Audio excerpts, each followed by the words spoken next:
ഏജന്റന്മാരെല്ലാം ചൂണ്ടിച്ചാണ് RT ഓഫീസിനകത്ത് camera വെച്ചിട്ടുണ്ട്. ഏതെങ്കിലും agent ഉദ്യോഗസ്ഥന്റെ അടുത്ത് നേറിയിരിക്കുന്ന കണ്ടാൽ ഏജന്റിനെ ഒന്നും ചെയ്യത്തില്ല, ഉദ്യോഗസ്ഥനെ അപ്പം തന്നെ സസ്പെൻഡ് ചെയ്യാൻ നിർദ്ദേശം കൊടുത്തിട്ടുണ്ട്. ക്യാമറ അങ്ങ് തിരുവനന്തപുരത്ത് ഇരിപ്പുണ്ട്, ട്രാൻസ്പോർട്ട് കമ്മീഷണർ ഓഫീസ്.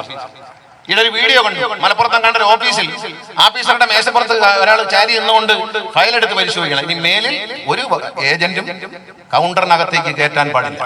കയറ്റിയാൽ വേറെ കുഴപ്പമൊന്നുമില്ല, ഏജന്റിനെ ഒന്നും ചെയ്യത്തില്ല, പക്ഷെ ഉദ്യോഗസ്ഥരെ ഞങ്ങൾ പുറത്താക്കും. മലപ്പുറത്ത് നടക്കുന്ന എന്താണ്, നമ്മളെ മാധ്യമങ്ങളൊക്കെ ശ്രദ്ധിക്കേണ്ട കാര്യമുണ്ട്.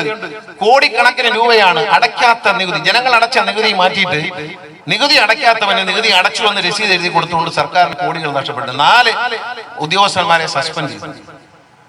ഒരു ഓഫീസ്, തിരൂർ ഓഫീസിലിരിക്കുന്ന മുഴുവൻ സ്റ്റാഫിനെയും അടിപടലെ മാറ്റി. ഇതൊരു പ്രധാന വാർത്തയാണ്, നിങ്ങളാരും അറിയുന്നില്ല.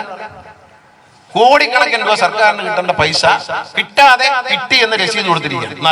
എന്തൊരു ചതിയാണ്. KSRTC മാത്രം മന്ത്രിയല്ല ട്രാൻസ്പോർട്ട് മന്ത്രി, പ്രൈവറ്റ് ബസ്സുകളിലെയും മന്ത്രിയാണ്.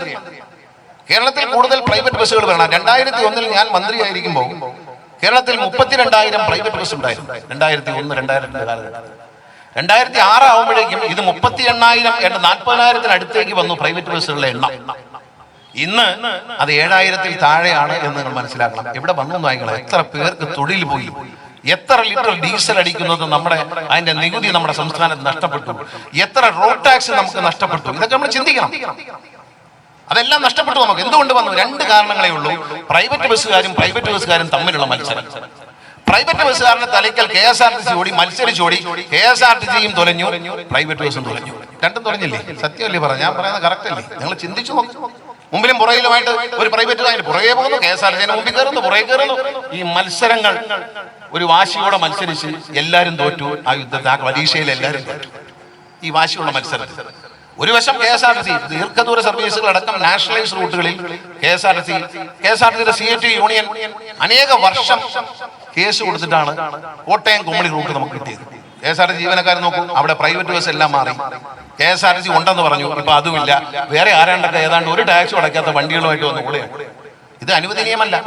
ഞാൻ വന്നതിന് ശേഷം തന്നെ 8 വണ്ടികൾ ഞാൻ കോട്ടയം കുമളി റൂട്ടിലേക്ക് വിട്ടു. കാരണം എന്താ, നമ്മൾ നാഷണലൈസ് റൂട്ടാണ്, നമ്മൾ ജനങ്ങളെ ബുദ്ധിമുട്ടിക്കാൻ പാടില്ല. നമ്മൾ പ്രൈവറ്റുകാരെ ഇന്ന് KSRTC വേണ്ടി പിടിച്ച് CITന്റെ യൂണിയൻ അനേക വർഷം സുപ്രീം കോടതിയിൽ വരെ കേസ് പറഞ്ഞ്, സർക്കാരും ചേർന്ന് കേസ് പറഞ്ഞ് പിടിച്ചെടുത്ത ഈ റോഡ് നമ്മൾ ഉപയോഗപ്പെടുത്തുന്നില്ല. ആ റൂട്ട് കോട്ടയം കുമളി നമ്മൾ ഉപയോഗപ്പെടുത്തണം. അതിനുവേണ്ടിയുള്ള നീക്കങ്ങൾ ആരംഭിച്ചിട്ടുണ്ട്. പ്രൈവറ്റ് ബസ് കൂടട്ടെ. ഞാൻ പുതിയൊരു ആശയം, ഭരണഘടന, നമ്മുടെ മോട്ടോർ വെഹിക്കിൾ ആക്ടിലുള്ള ഒരു ആശയം 2001 ഞാൻ നടപ്പിലാക്കണമെന്ന് ആഗ്രഹിച്ചു. അപ്പോൾ ഞാൻ രാജിവെച്ചു. പക്ഷെ ഇപ്പോൾ തിരിച്ചു വന്നപ്പോൾ ഞാൻ ആദ്യം മുഖ്യമന്ത്രിയുടെ അടുത്ത് പറഞ്ഞ ഒരാശയമാണ്, കേരളത്തിന്റെ മുക്കിലും മൂലയിലും പൊതുഗതാഗതം കൊണ്ടുവരുന്നതിന് ഒരു സംവിധാനം. മോട്ടോർ വെഹിക്കിൾ ആക്ടിൽ പറഞ്ഞിരിക്കുന്ന ഒരു വ്യവസ്ഥയനുസരിച്ച് സംസ്ഥാന സർക്കാരിന് റൂട്ട് ഫോർമുലേറ്റ് ചെയ്യാൻ അധികാരമുണ്ട്. ആ അധികാരം ഉപയോഗിച്ചാണ് തിരുവനന്തപുരം സിറ്റിയിൽ പ്രൈവറ്റ് ബസ് കൊടുത്തത്. 102 ബസ് എന്ന് നിർദ്ദേശിച്ചുകൊണ്ട് ചുരുക്കിയാണ് പ്രൈവറ്റ് ബസ്. 2 ബസ് കോടതിയിൽ നിന്ന് കൊടുത്താണ്, അത് അന്ന് കിട്ടിയതാണ്. 100 ബസ് എന്നാണ് സർക്കാർ. പക്ഷെ ആ നോട്ടിഫൈ ചെയ്യുമ്പോഴുള്ള ഗുണം എന്ന് പറയുന്നത്, ഒരു റോഡ് കളക്ഷനുള്ള സ്ഥലത്ത് വന്ന് വണ്ടി നിർത്തിയിട്ട് പ്രൈവറ്റ് ബസ്സുകാർക്ക് പോകാൻ പറ്റില്ല. ഒരു പ്രദേശത്തേക്ക് ആദിവാസികൾ താമസിക്കുന്ന ഒരു മേഖലയിലേക്ക് ഈ വണ്ടി പോയി അവസാനിക്കണമെന്ന് റൂട്ട് നിശ്ചയിച്ചിട്ടുണ്ടെങ്കിൽ അവിടെ പോയി അവസാനിപ്പിക്കാൻ പറ്റില്ല.